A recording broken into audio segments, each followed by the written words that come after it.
우리 다 같이 묵상 기도하심으로 예배 시작합니다.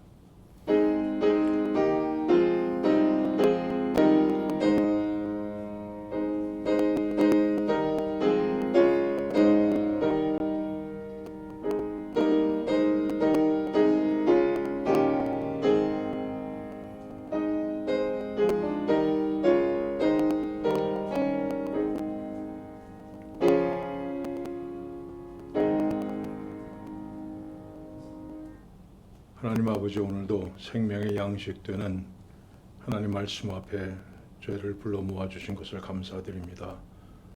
참으로 이 메마르고 또 험한 세상 가운데서 우리가 오늘 생명의 양식을 먹고 힘을 얻어서 나가서 승리하는 우리를 되게 하여 주시옵소서.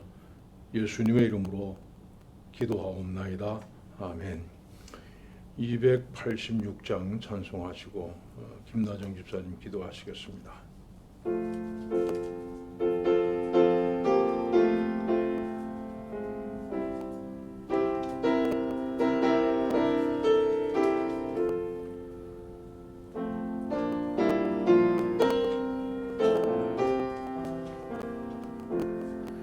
주 예수님 내 맘에 오사 날 붙들어 주시고 내 마음에 새 힘을 주사 늘 기쁘게 하소서. 사랑의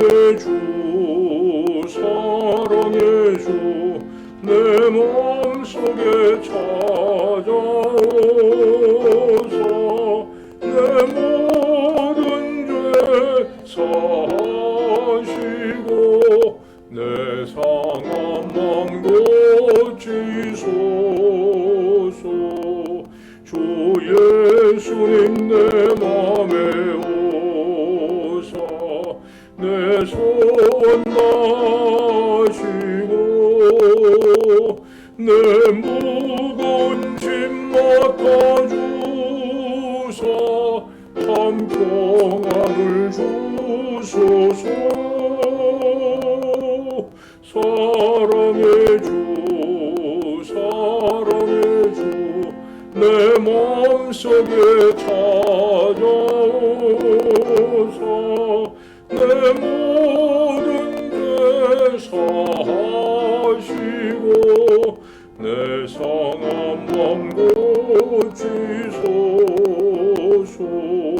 주 예수님 내 맘에 오사 날 정결케 하시고 구원을 내 맘에 채워 늘 충만케 하소서. 사랑의 주 내 마음속에 찾아오사 내 모든 죄 사하시고 내 상한 맘 고치소서. 주 예수님 내 맘에 오사 내 인도하시고 주 성령을 내 맘에 채워 늘 충만케 하소서. 사랑의 주 내 마음속에 찾아오사 내 모든 죄 사하시고 내 상한 맘 고치소서.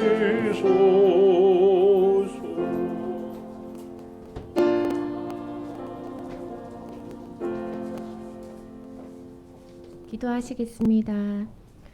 사랑과 은혜가 충만하신 주님, 오늘 수요 예배를 허락해 주심에 감사합니다. 이 예배를 통해 저희를 품으시고 친히 위로해 주시고 소망을 주시는 하나님께 깊은 감사를 드립니다. 코로나는 끝이 안 보입니다. 이때 기도할 수밖에 없는 저희의 연약함을 고백하고 모든 건 내려놓고 주님만 바라보게 하소서. 우리의 모든 것을 아시는 주님, 마음이 어렵더라도 주님 앞에 나올 수 있는 용기를 허락해 주시고 믿음을 주시고 신뢰를 회복해 주옵소서. 오직 주님 한 분만으로 기뻐하기를 원합니다. 예상할 수 없는 앞날 앞에 주님만 더욱 의지하며 나아가기를 원합니다. 우리 동신교회가 서로 중보하며 나누며 사랑하며 섬기는 교회가 되게 하옵소서. 건강이나 물질 또 가정사로 어렵고 힘든 시기를 보내고 있는 지체들 있습니다. 이 모든 상황이 주님의 능력 아래 주님의 선한 방향으로 해결되는 놀라운 역사를 보게 하옵소서. 능치 못하심이 없으신 주님, 눈을 열어 보게 하시고 귀를 열어 듣게 하옵소서. 말씀 전하시는 목사님 항상 성령 충만하게 해주시고 전하시는 말씀이 저희 삶에서 드러나 행함이 있는 믿음으로 열매 맺게 하옵소서. 오늘 수요 예배를 위해 수고하는 손길들 있습니다. 기억하시고 모든 손길에 주님의 능력과 은혜와 축복을 더하여 주옵소서. 이 시간 저희의 심령이 새롭게 되기를 원합니다. 이곳에 모인 우리 모두가 주 안에서 하나 되게 하시고 주 안에 온전히 거하게 해주셔서 주님이 주시는 참 기쁨과 평안을 누리게 하옵소서. 감사드리며 살아계신 예수님 이름으로 기도합니다. 아멘.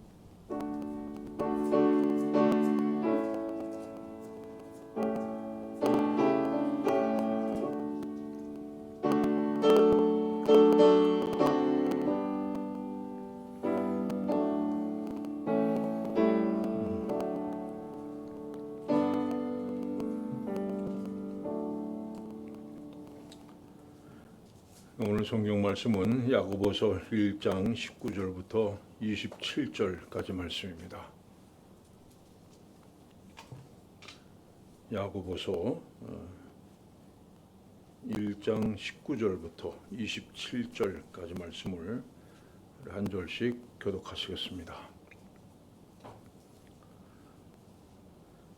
내 사랑하는 형제들아, 너희가 알지니 사람마다 듣기는 속회하고 말하기는 더디하며 속내기도 더디하라.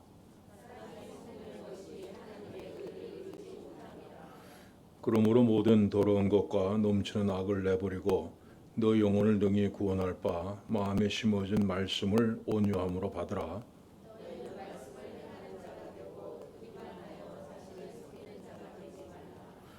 누구든지 말씀을 듣고 행하지 아니하면 그는 거울로 자기의 생긴 얼굴을 보는 사람과 같아서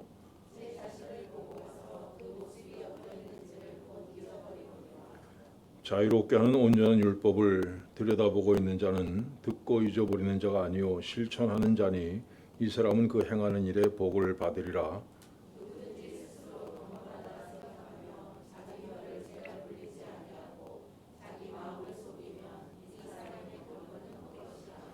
하나님 아버지 앞 다 같이 읽습니다. 하나님 아버지 앞에서 정결하고 더러움이 없는 경건은 곧 고아와 과부를 그 환난 중에 돌보고 또 자기를 지켜 세속에 물들지 아니하는 그것이니라.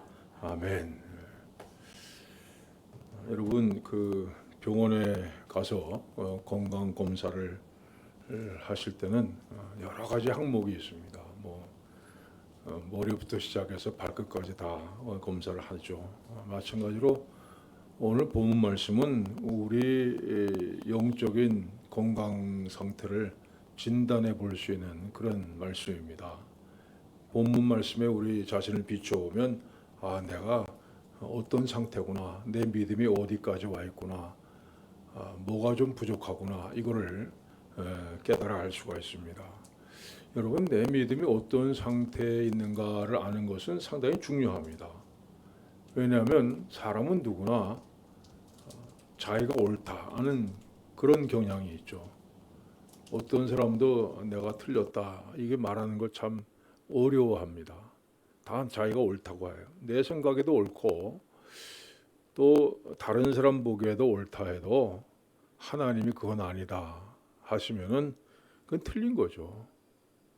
뭐 세상의 법칙으로 볼 때는 다 따져봐도 틀린 것이 없는데 하나님의 법칙으로 볼 때 이건 틀렸다 하면 그건 틀린 겁니다. 우리는 하나님의 자녀입니다. 세상과는 다른 기준을 가지고 사는 사람들이죠.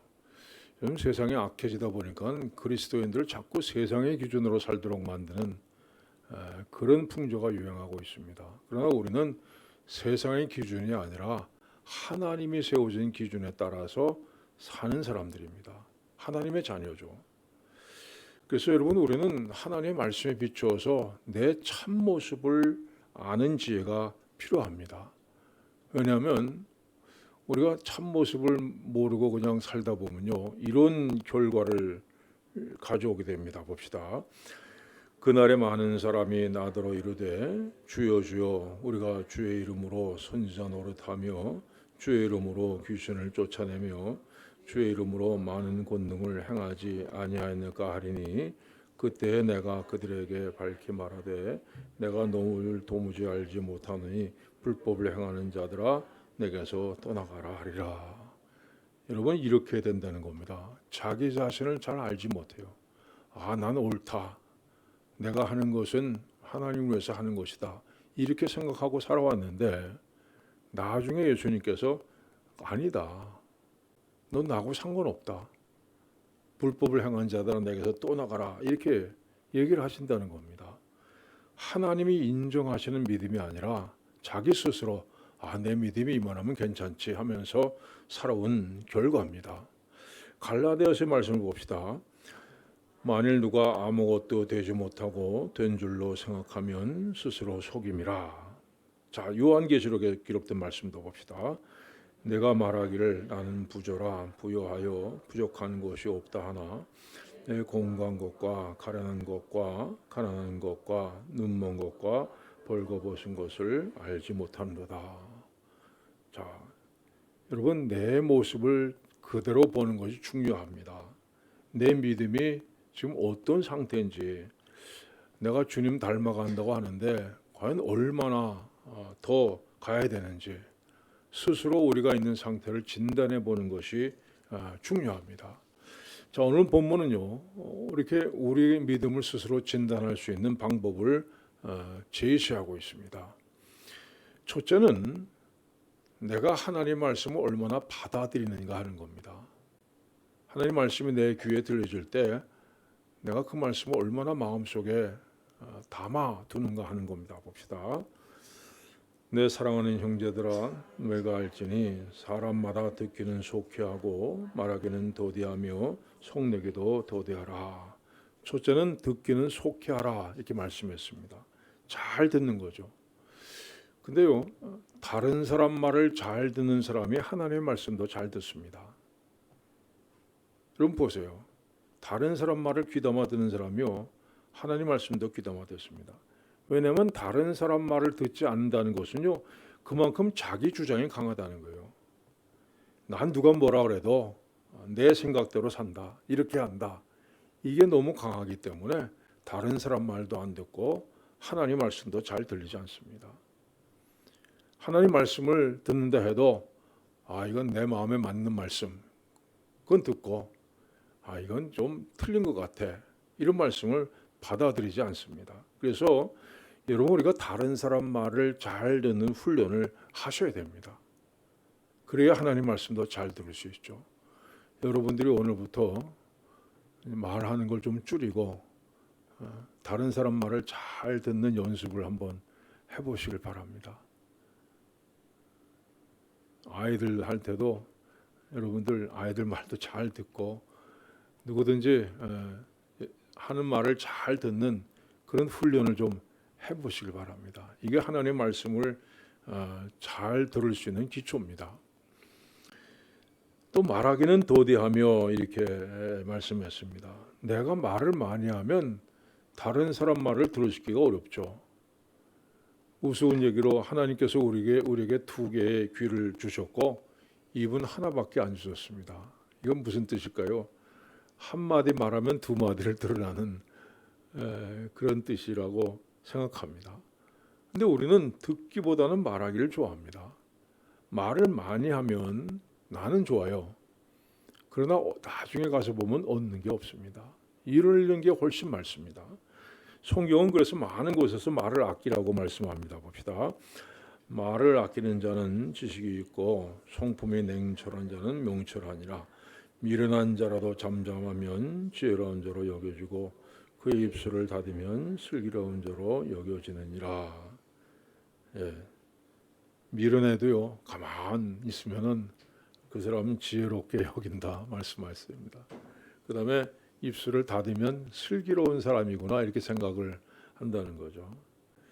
말을 아끼는 자는 지식이 있고, 자 봅시다. 다음 말씀 봅시다. 말이 많으면 허물을 면하기 어려우나 그 업소를 제어하는 자는 지혜가 있느니라. 그렇죠. 말이 많으면 반드시 허물이 생겨요. 말을 100마디 하면 그 중에 몇은 잘못 말한 거예요. 그 다음에 과격하게 말한 겁니다. 요즘에 무슨 행안부 장관이 뭐 무슨 경찰이 쿠데타를 일으켰다 하는데 그 자기도 말 잘못 실수한 건 알고 있어요. 근데 그 내용은 사실 그게 아니죠. 뭐 근데 그 단어가 문제예요. 그것 때문에 얼마나 지금 곤욕을 치르고 있습니까? 여러분 말이 많으면 단어에 실수할 때도 있고 상황 판단을 잘못해서 또 실수할 때가 있어요. 그럼 그게 두고두고 내게 따라붙는다는 말씀입니다. 그 허물을 면하기 어렵다 이렇게 얘기를 합니다. 우리 입에서 나오는 말이요 또 우리 기분을 좌우하죠. 자꾸만 원망하는 말을 한번 해보세요. 그러면 속에서 원망하는 마음이 솟아나요. 여러분들도 뭐 집에서 그렇잖아요. 내가 이렇게 뭐 이런 걸 하고 사냐, 뭐 내 팔자야 이렇게 시작하면요. 처음엔 말로 시작했는데 나중에 마음이 막 억울하고 분한 마음이 솟아오른다는 말씀이죠. 그러나 감사합니다 하면 감사하는 마음이 생겨요. 그냥 이것도 감사하고 저것도 감사하고 감사합니다 말은 감사한 마음이 생겨나요. 미워하는 마음이 말을 하면요 미움이 더 증폭되죠. 저거 왜 저래 이렇게 하면 계속 하다 보면 옛날 거 다 끄집어내서 그 마음이 이제 미워하는 마음이 생깁니다. 또 사랑하는 말을 하면 우리가 사랑하는 마음이 생겨나죠. 여러분 우리 입에서 나오는 말이 우리 마음을 지배합니다. 잘 아셔야 돼요. 결국 우리의 행동을 지배합니다. 그래서 말이 그만큼 중요한 겁니다. 자, 그다음에 속내기도 더디하라 말씀하세요. 여러분 우리 마음속에는 분노를 잠재울 수 있다면요 정말 위대한 사람이에요. 성경은 여러 곳에서 분노를 참으라 말씀합니다. 봅시다. 노하기를 더디하는 자는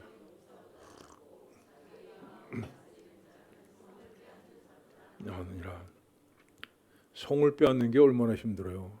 뭐 가끔 여러분들 영화나 드라마에서 보시면 성을 공격하는 게 나오죠. 온갖 작전을 다 써가지고 몇 번 실패하다가 결국 성을 이제 뺏는 그런 장면들이 나오는데 원래 성은 정말 적의 외침을 방어하기 위해서 쌓은 거예요. 여러분 근데 자기 마음을 다스리는 사람 분노가 일어날 때 그걸 잘 다스리는 사람은요 성을 빼앗는 자보다 낫다 이렇게 얘기를 하고 있습니다. 또한 노하기를 더디하는 사람은 용사보다 낫다 이렇게 얘기합니다. 그 다음에 또 봅시다. 미련한 자는 당장 분노를 나타내거니와 슬기로운 자는 수욕을 참느니라. 여러분 분노를 금방 뭐라 그런다 그래가지고 금방 확 이렇게 올라오는 사람은요 미련하다 이렇게 얘기를 하고 있습니다. 여러분 화가 날 때는 화가 이렇게 올라오면 아, 나 미련하구나 이렇게 생각하세요. 그 분노를 나타내지 마세요.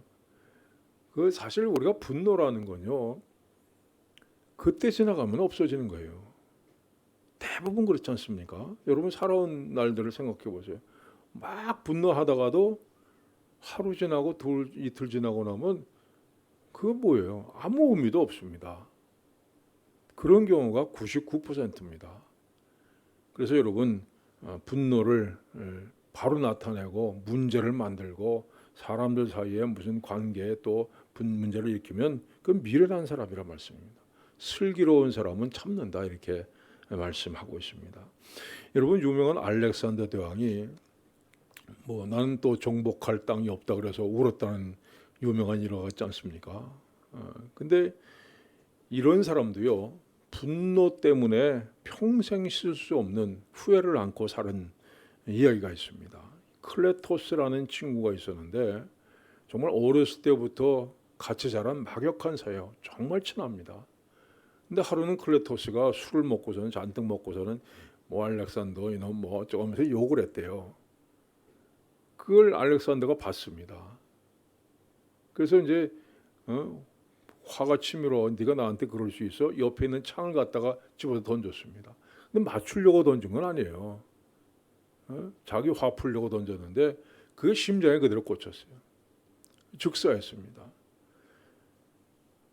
이것 때문에 알렉산더가 얼마나 마음이 아파했는지 나중에는 스스로 목숨을 끊으려고 했는데 부하들이 옆에 있다가 말리는 바람에 실패했다고 합니다. 여러분 전 세계를 정복한 사람도 자기 마음을 다스리지 못했어요. 자기 속에 끌어오는 분노를 이기지 못해서 정말 실패하고 말았습니다. 우리도 분을 참지 못해서 실패할 때가 많죠. 나중에 가서는 후회하고 내가 왜 그랬나, 정말 내가 정신 나갔었나 봐 이런 얘기를 하는데 그 야고보는 성내기를 더디하라. 여러분 더디하라는 건 뭐예요? 사람이 화를 전혀 안 내고 살 수는 없죠. 그러나 더디하라. 그러니까 이게 정말 화낼 일인가 한 번 생각하고 두 번 생각하고 세 번 생각하라는 거예요. 천천히 생각하라는 말씀입니다. 그 다음에 계속해서 이렇게 얘기합니다. 사람의 속내는 것이 하나님의 의를 이루지 못함이라. 여러분 하나님의 의하고 속내는 거하고 무슨 관계가 있을까요? 하나님의 의. 하나님의 의라는 건 도대체 뭡니까? 여러분 하나님의 의는요 예수께서 십자가를 지심으로 이루신 의입니다. 그러니까 우리의 허물 그대로 다 따져서 죄값을 치르게 하신 다음에 넌 의롭다 이렇게 이게 아닙니다. 예수님께 십자가에 달리셔서 우리를 대신해서 피를 흘리시고 그 다음에 너는 의롭다 이렇게 하신 것이 바로 하나님의 의입니다. 여러분 근데 예수님께서 그 잡히시고 십자가에 달리신 거 보면 쭉 그런 얘기예요. 뭐 털 깎는 자 앞에 잠잠한 양같이. 그 다음에 뭐라고 변명할 수도 있었지만 아무 말씀도 없이 침묵을 지키시고 십자가에 달리셨다 얘기합니다. 여러분 그래서 우리가 속내는 거, 자기 입장을 막 변명하고 막 화를 내는 건요 하나님의 의를 이루는 것과는 반대죠. 예수님께서는 고난 당하실 이유가 없는데도 불구하고 그걸 묵묵히 감당하셨습니다. 하나님의 의를 이루셨다는 거예요. 근데 우리는 조금만 뭐 마음에 상한이 있어도 화를 내죠. 그건 하나님의 의하고는 거리가 멉니다. 주님께서 한 알의 밀알이 썩어져야 많은 열매를 거둔다 말씀하셨어요. 여러분 내가 썩어지는 것은 고통이죠. 분명히 고통입니다. 그러나 그것으로 인해서 많은 열매를 거둘 수 있다면 그것이 바로 하나님의 의를 이루는 겁니다. 그 여러분 속내고 내가 옳다 뭐 이렇게 하는 건요 하나님의 의와는 거리가 멀다는 것을 명심하시길 바랍니다. 자 다음 말씀 봅시다. 그러므로 모든 더러운 것과 마음에 심어진 말씀을 온유함으로 받으라. 자 그다음에는요 말씀을 잘 들을 뿐 아니라 말씀을 마음속에 심어야 된다 이렇게 말씀합니다. 여러분 씨 뿌리는 비유가 있죠. 거기서 말씀을 들어도 깨닫지 못하는 사람도 있다 말씀합니다. 마음의 말씀이 심겨지지 않은 거죠. 마음을 말씀에 심으려면 우선 온갖 잡초를 제거해야 됩니다. 우리 마음의 잡초가 뭡니까?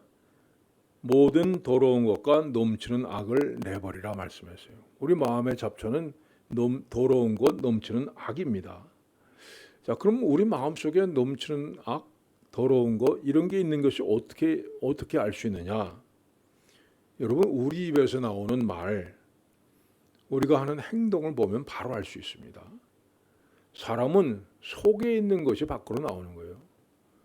병 속에 있는 것이 바깥으로 나오듯이, 주전자 속에 있는 것이 바깥으로 나오듯이 사람도 똑같습니다. 속에 있는 것이 입으로도 나오고 행동으로 나오는 겁니다. 이 말씀 한번 보십시다. 그들의 열매로 그들을 알지니 가시나무에서 포도를 또는 엉겅퀴에서 무화과를 따겠느냐. 이와 같이 좋은 나무마다 아름다운 열매를 맺고 못된 나무가 나쁜 열매를 맺나니 좋은 나무가 나쁜 열매를 맺을 수 없고 못된 나무가 아름다운 열매를 맺을 수 없느니라. 아름다운 열매를 맺지 아니하는 나무마다 찍혀 불에 던져지느니라. 이러므로 그들의 열매로 그들을 알리라. 그들의 열매로 그들을 안다, 이렇게 말씀했습니다. 여러분, 나무는 나쁜 나무는 나쁜 열매 맺고 좋은 열매는 좋은 열매를 맺는 것이 법칙입니다. 나무는 우리의 마음이에요. 그 다음에 그 나무가 맺는 열매는 우리 입에서 나오는 말, 우리가 하는 행동입니다. 그럼 우리 마음속에 뭐가 들어있느냐? 내가 무슨 말을 하느냐, 내가 무슨 행동을 하냐 보면은 알 수 있어요. 그들의 열매로 그들을 알리라. 우리는 흔히 내가 말 잘못했다, 그런 게 아니었는데 내 사실은 말이 잘못 나왔다. 여러분 어림없는 소리 하지 마세요. 그건 내 속에 있는 것이 그대로 나오는 겁니다. 그러면 여러분 그때는 내 자신을 돌아볼 줄 알아야 돼요. 자꾸 변명하지 말고 내가 왜 그랬나, 내 속에 아직도 이 더러운 것들 아직도 있구나, 이걸 깨닫고 하나님 앞에 회개하셔야 됩니다. 그래서 아름다운 열매를 맺으려면 우리 마음속에 있는 더러운 것, 악을 뿌리채 뽑아버려야 됩니다. 그 자리에 하나님의 말씀이 심겨지고 뿌리를 내리고 또 가지를 뻗어야 됩니다. 여러분 부단히 하나님의 말씀을 읽으세요. 그 말씀이 내 마음에 점점 자리를 잡고 뿌리를 깊이 내릴 수 있도록 여러분의 노력을 하셔야 됩니다. 그래야 여러분이 나중에 입에서 나오는 말, 여러분이 하는 행동이 정말 거룩해질 수 있는 거죠. 자, 그 다음에 마음에 심어진 말씀을 온유함으로 받으라, 이렇게 얘기했습니다. 잘 갈아진 밭에 씨를 뿌려야 그 씨가 자라나죠. 마찬가지로 온유한 마음에 뿌려진 말씀만이 싹을 틔울 수 있다는 겁니다. 여러분 하나님 말씀 들을 때 왜 오늘 이 말씀은 아무개가 꼭 들어야 되는데 오늘따라 왜 그거 안 왔지, 이렇게 생각하면 여러분 그건 아닙니다. 하나님의 말씀은요 언제나 내게 주시는 말씀, 남에게 주시는 말씀이 아니에요. 내게 주시는 말씀으로 알고 겸손하고 온유하게 받아들여야 됩니다. 그래야 말씀의 열매가 맺어질 수가 있습니다. 어떤 분은 설교 들으면서 점수를 이렇게 매깁니다. 점수를 매기는데, 그래서 이제 끝나고 나면 목사님 오늘 말씀은 참 좋았습니다, 이렇게 얘기하는데, 그러면 언제나 안 좋았다는 거예요. 그렇지 않습니까? 그건 자기 주관이 있어요. 자기 주관을 가지고 말씀을 평가하는 겁니다. 오늘은 좋다, 오늘은 나쁘다, 이렇게 평가하는 겁니다. 이건 말씀을 듣는 태도가 아니에요. 자, 오늘 말씀 듣고 깨달은 바가 많습니다. 이게 사실 정확한 대답이죠. 내게 주시는 말씀이니까. 하나님 말씀을 듣고 내가 그렇구나, 내가 이건 잘못된 부분이구나, 이걸 깨닫는 게 정말 설교를 듣는 자세입니다. 사실 우리가 하나님의 말씀에 대한 깨달음이 없다면 말씀 듣는 게 무슨 소용이 있어요? 아무 소용없죠. 와서 그냥 시간 낭비하고 가는 겁니다. 그러니까 마음을 열고 하나님의 말씀을 내 마음속에 받아들이겠다, 이 자세를 가질 때 비로소 말씀이 여러분 삶 가운데 효력을 나타내는 겁니다. 자, 이 말씀 봅시다. 내가 주께 범죄하지 아니하려 하여 주의 말씀을 내 마음에 두었나이다. 말씀을 마음에 두었다 얘기합니다. 마음에 두고 또 그거를 계속해서 되뇌이고 그 말씀을 내 삶에 적용시키려는 그런 노력이 있습니다. 하나님 말씀을 귀로 듣고 흘려가는 것이 아니라 여러분의 마음에 심겨지길 바랍니다. 자, 두 번째로요. 우리 믿음을 진단하는 방법은 우리가 말씀을 얼마나 실행하고 있느냐는 겁니다. 처음에 말씀을 얼마나 마음에 받느냐 이거였고, 두 번째는 그 말씀을 얼마나 실행하느냐. 말씀 봅시다. 너는 말씀을 행하는 자가 되고 듣기만 하여 자신을 속이는 자가 되지 말라. 여러분, 설교 듣고 성경 공부하는 것은요 반드시 해야 됩니다. 그런데 설교를 듣고 공부하는 것이 사람을 변화시키지는 않습니다. 여러분의 설교 아무리 듣고 달달 외우고 성경을 전부 다 외운다 해도 여러분 변하지 않습니다. 그 말씀이 우리 삶 속에 적용될 때 비로소 우리 삶이 변화되는 거예요. 어떤 분은 성경 읽으면서 열심히 빨간 줄도 긋고 표시한 참 좋은, 저도 그렇게 합니다만 저는 펜을 4가지 갖고 바꿔가면서 이제 줄을 긋죠. 하나님 말씀 빨간 줄, 그다음에 좋은 말씀 노란 줄, 그다음에 나쁜 말씀 파란 줄, 이렇게 해가지고 구분하면서 긋는데, 여러분 성경에 표시하는 것도 중요해요. 근데 우리 삶에 표시하는 게 더 중요합니다. 그 말씀을 꼭 기억하고 이럴 때는 내가 이 말씀 가지고 이렇게 해야 되겠구나 하는 것이 중요합니다. 봅시다. 누구든지 말씀을 듣고 행하지 아니하면 그는 거울로 제 모습을 보고 가서 그 모습이 어떠한 것을 곧 잊어버리는군요. 이건 거울을 보고 왜 자기 모습이 어떠한 것을 잊어버리냐는데, 이건 그 시대 상황을 봐야지 알 수 있는 말씀이죠. 옛날에 이스라엘 사람들이요 거울이 구리로 된 거울을 사용했습니다. 구리로 된 거 여러분 보셨죠? 그 옛날에 학교에서 배우셨죠? 구리 거울. 근데 거울이 그렇게 귀했습니다. 그래서 그 거울 가진 집이 별로 없었어요. 그 일반 사람들은 거울을 가끔 볼 뿐이에요. 다른 집을 방문했을 때 그 집에 거울이 있대. 그러면 한번 꺼내와서 한번 자기 얼굴에 내가 이렇게 생겼구나 하고 하는 건데, 그러고 나서는 또 몇 달 거울 볼 기회가 없어요. 그러니까 또 어떻게 내 얼굴이 어떻게 생겼는지 또 금방 잊어버리는 겁니다. 그래서 하나님 말씀을 거울로 비유한 것은요, 하나님의 말씀에 비춰볼 때 자기 자신의 모습이 어떤가를 깨닫는다는 겁니다. 말씀을 보면 내가 이건 고쳐야 되겠다. 이런 문제가 있었구나. 내가 이게 문제구나. 근데 실천하지 않으면 곧 자기 모습을 잊어버리는 사람 같다는 겁니다.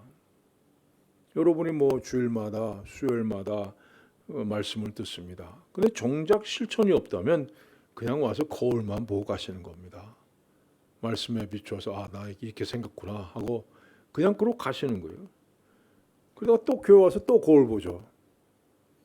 또 더럽네. 그리고 또 가서 잊어버리고 평생 거울만 들여다보고 사는 겁니다. 또 당시에는 거울이 흔하지 않았기 때문에 쉽게 하는 방법이 있죠. 물을 떠놓고 자기 얼굴을 보는 겁니다. 물 떠놓고. 여러분 그런 경험이 있으세요? 거울이 없어서 물 떠놓고. 저는 옛날에 그 군대 있을 때 그런 경험이 있습니다. 군대에 거울이 별로 없어요. 그래서 물 떠놓고 내 얼굴이 이렇게 생겼구나. 참 많이 고생했네. 이러고. 근데 구약 시대는 특별히 거울이 없었습니다.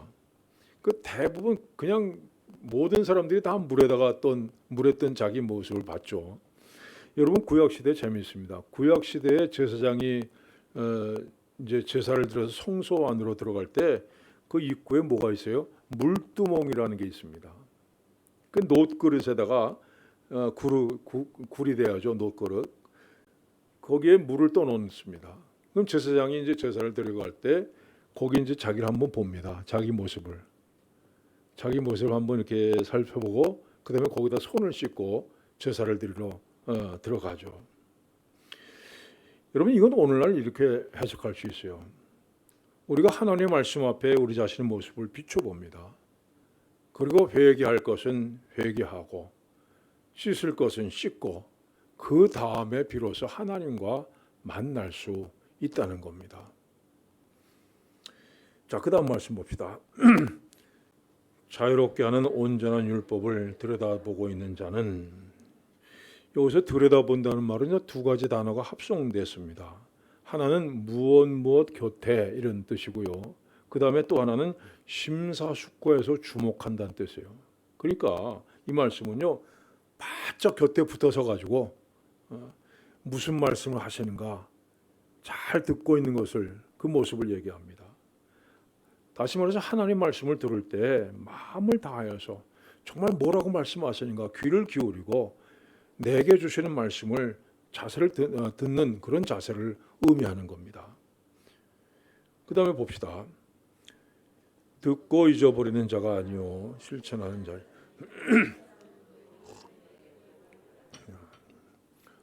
어느 교회 담임 목사님이 새로 부임하셨습니다. 첫날 이제 설교를 했는데 정말 명설교를 하는 거예요.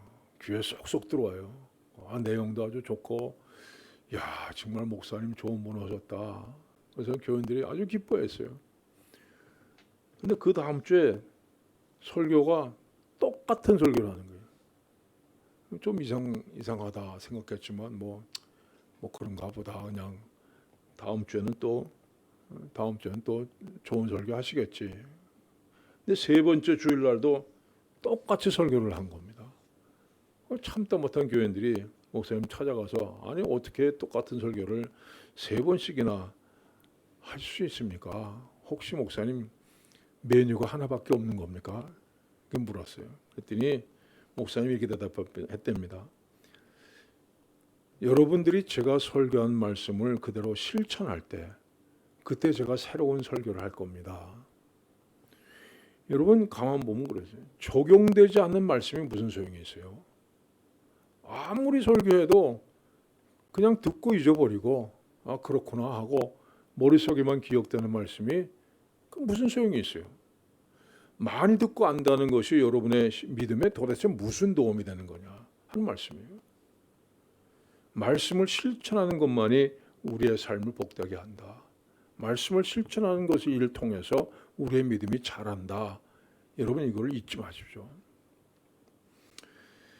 자, 세 번째로요. 첫째는 뭐라 그랬어요? 나중에 이제 다 정리해 드릴게요. 우리 믿음 상태를 진단하는 방법은 말씀을 통해서 받은 은혜를 다른 사람들과 나누는 데 있습니다. 자, 이 말씀 봅시다.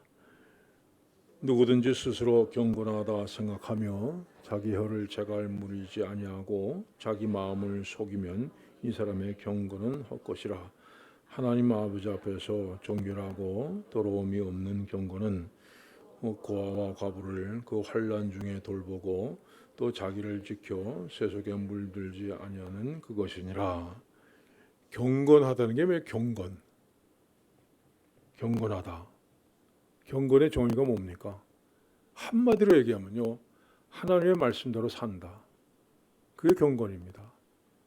내 뜻대로 살지 않고 세상이 끌어가는 대로 끌려가지 않고 하나님의 말씀대로 산다. 이게 경건입니다. 여러분 경건이라는 겉모습이 아니에요. 지난주에 말씀대로 심장 가까이 성경책을 들고 다니는 것도 이렇게 들면 이 성경책을 진짜 제가 목사가 돼서 보니까 목사님들 다 성경을 이렇게 들고 다니더라고요. 심장 가까이. 근데 저는 이렇게 어떻게 되면 덜렁덜렁 들고 다녔어요. 그래서 목사 같지 않다 그러는데 그건 무슨 상관이 있어요? 뭐 성경을 심장 가까이 든다고 경건해집니까? 기도할 때 다다다다 청산유수로 하는 거 그것도 경건이 아니에요. 여러분 경건은 외적인 모습이 아닙니다. 경건은 하나님의 말씀대로 사는 거. 내가 하고 싶지만 하나님 말씀이 이렇게 얘기하니까 그저 참고 하나님 말씀대로 있는 거. 여러분 이게 경건입니다. 자, 본문은 우선 부정적인 면을 먼저 생각합니다. 뭐라고 말씀합니까? 누구든지 스스로 경건하다 생각하며 자기 혀를 재갈무리지 아니하고 자기 마음을 속이면 이 사람의 경건은 헛것이라. 자기 스스로 경건하다 이렇게 생각하고 하나님 말씀대로 나는 살아 이렇게 자부하면서 자기 혀를 막상 다스리지 못하는 사람은 그 헛것이다. 경건이 아무것도 아니다 말씀합니다. 그 다음에 긍정적인 면이죠. 하나님 아버지 앞에서 정결하고 더러움이 없는 경건은 곧 고아와 과부를 그 환난 중에 돌보고 또 자기를 지켜 세속에 물들지 아니하는 그것이니라. 여기서 고아와 과부란요, 당시의 개념은요, 의지할 곳이 없는 사람을 얘기합니다. 여러분, 당시에 철저하게 가부장적인 사회였습니다. 얼마나 가부장적인 사회였냐면, 뭐 부인을 데리고 살다가 난 당신하고 이제 그만 살래. 남자가 선언하면 그냥 이혼이에요. 요즘 같이 뭐 법적인 소송하고 재산 나누고 이게 아니에요. 그냥 오늘부터 나는 당신하고 이제 그만 살겠다. 그러면 여자는 그냥 쫓겨나는 겁니다. 그런 시대였어요. 여러분, 그런 시대에서 남편이 없는 부인이 밖에 나가서 일을 한다? 상상도 못했습니다. 그러니까는 남편이 없는 부인들이나 또 아이들은요, 정말 경제적인 문제 때문에 고통을 받았죠. 여러분, 근데 참된 경고는 바로 이런 사람들을 돌보아 주는 것이라 말씀합니다. 오늘로 얘기하면 우리 도움이 필요로 하는 사람들에게 도움을 주는 겁니다. 자, 여러분, 성령께서 여러분 마음속에 이 말씀을 주세요. 여러분 마음속에 어떤 일을 보다가 성령께서 감동을 주시는데 저 사람을 좀 도와야겠다, 이런 마음을 주세요. 그런데 내가 지갑을 열어보니까 돈도 있어요. 여러분, 그 기회를 놓치지 마세요. 그건 무시하지 마시기 바랍니다. 하나님께서 주신 기회예요. 하나님께서 주신 마음입니다. 몇 갑절로 복을 받을 수 있는 기회입니다. 참된 경건은요, 말로 난 경건해, 난 성경 많이 읽고 기도 많이 하고 뭐 예배 꼬박 다니까 난 경건하다, 이게 아니에요. 이웃을 돕는 것이 참된 경건이라, 하나님 말씀을 실천하는 것이 참된 경건이라고 말씀합니다. 또한 또 자기를 지켜 세속에 물들지 않는다, 이렇게 말씀해요. 참된 경건은 세상을 따라가는 것이 아니에요. 여러분, 사람은 모름지기 자기 주관이 뚜렷해야 됩니다. 이 고집을 얘기하는 게 아니에요. 신앙적인 면에 있어서 이게 하나님께서 이렇게 말씀하셨으니 나는 이걸 따르겠다. 어떤 경우가 생겨도 나는 이 말씀대로 살겠다. 세상에 아무리 그렇다 해도 뭐 세상의 모든 사람들이 다 글로 간다 해도 하나님의 말씀이 이렇기 때문에 나는 이렇게 살겠다. 여러분, 이런 주관이 분명해야 됩니다. 여러분, 이런 주관을 가지고 살지 못하면요, 평생을 왔다 갔다 하면서 살게 돼요. 이 말씀 봅시다. 우리를 위하여 여우 곧 포도원을 호는 작은 여우를 잡으라. 우리의 포도원에 꽃이 피었음이라. 포도원을 호는 여우가 있는데 어떤 여우요? 자그마한 여우라고 말씀합니다. 별로 뭐 해가 들지 않을 것 같고 뭐 별로 힘도 없어 보이는 그런 여우 같습니다. 근데요, 그렇다고 해서 무시해버리면 결국에는 포도원 전체를 다 못쓰게 만들어 버린다는 겁니다. 여러분, 세상에 우리를 미혹하는 것도 마찬가지예요. 뭐 세상에 우리에게 큰 죄를 짓자고 합니까? 조그만 죄를 가지고 유혹해. 이건 어때? 뭐 죄 같지도 않잖아. 생각하기 따라서는요, 죄로 여겨지지 않을 것 같은 그런 작은 것으로 우리를 유혹합니다. 그러나 일단 우리가 여기 넘어가기 시작하면요, 그 다음에 점점 깊이 빠져들어가고 결국 우리 믿음 생활 전체가 무너지게 된다는 겁니다. 여러분, 그래서 우리 믿음 생활에는 분명한 원칙이 필요해요. 어떤 사람도 누가 뭐라고 해도 절대 양보할 수 없는 믿음의 원칙을 가질 때 우리가 세상에 물들지 않고 우리 경건을 지켜 나갈 수 있는 겁니다. 자, 오늘 우리는 우리 믿음의 상태를 점검해 볼 수 있는 세 가지에 대해서 생각해 봤습니다. 첫째는 뭡니까? 내가 하나님 말씀을 어떻게 받아들이는가 하는 겁니다. 자, 내가 하나님 말씀을 정말 내 마음속에 온유한 마음으로 그 말씀을 받아들이는가 하는 겁니다. 두 번째는 그 말씀을 듣고 행동이 있는가 하는 겁니다. 만약 행함이 없다면 그 그것은 뭐 같다고요? 거울만 보고 가는 사람, 또 거울 보고 나서 보고 가는 사람, 그거 같다고 말씀합니다. 세 번째는 하나님 말씀대로 어려운 이웃들을 돌보고 그 다음에 세상 가운데서 자기를 지켜나가고 세상에 물들지 않도록 경건을 지켜나가는가 하는 겁니다.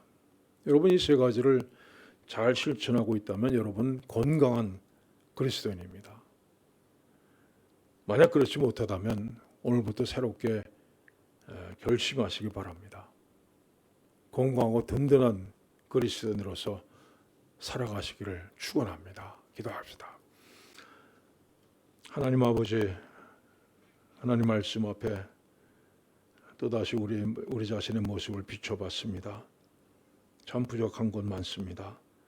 때로 하나님 말씀을 들으면서도 그것이 나와 상관이 없는 말씀이라고 생각하고 스쳐 지나갈 때도 많았습니다. 하나님 말씀을 실천하는 것이 너무 어렵다고 외면하기도 했습니다. 하나님 세상 가운데서 날 지키기보다는 세상과 어울려 살고 또 어려운 사람들을 외면하며 살았던 우리 자신의 모습입니다. 정말 신앙적으로 병들어 있는 우리의 모습 하나님 앞에 내어놓습니다. 주님 치유하여 주시옵소서. 이제부터는 하나님 말씀 잘 듣고 그 말씀이 뿌리를 내리고 또 그 말씀이 자라나서 실천하게 하여 주시고 정말 하나님 보시기에 기뻐하는 그런 믿음의 삶이 살아가게 하여 주시옵소서. 주님 도와 주시옵소서. 예수님의 이름으로 기도하옵나이다. 아멘. 204장 찬송하시고 주기도문 하심으로 마칩니다.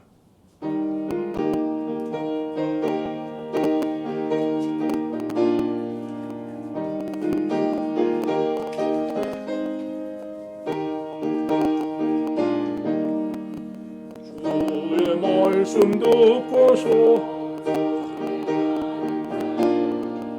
반석 위에 터놓고 집을 지음 같아 비가 오고 물나며 바람 부딪힐 때 그의 세운 집 무너지지 않네.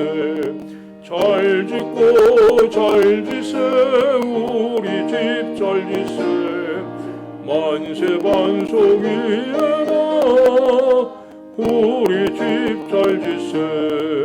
주의 말씀 듣고도 행치 않는 자는 모래 위에 터놓고 집을 지음 같아 비가 오고 물나며 바람 부딪힐 때 모래 위에 세운 집 크게 무너지네.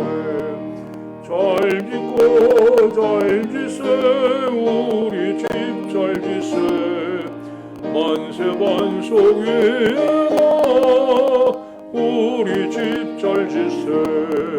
세상 모든 사람들 집을 짓는 자리 반석 위가 아니면 모래 위에 짓네. 우리 구주 서서 지은 상을 줄때 그 따라서 영영 상벌 주리. 잘 짓고 잘 지세 우리 집 잘 지세 만세 반석 위에다 우리 집 잘 지세. 하늘에 계신 우리 아버지의 이름을 거룩하게 하시며 아버지의 나라가 오게 하시며 아버지의 뜻이 하늘에서 같이 땅에서도 이루어지게 하소서. 오늘 우리에게 일용할 양식을 주시고 우리가 우리에게 잘못한 사람을 용서해 준 것 같이 우리 죄를 용서해 주시고 우리를 시험에 빠지지 않게 하시고 악에서 구하소서. 나라와 권능과 영광이 영원히 아버지의 것입니다. 아멘.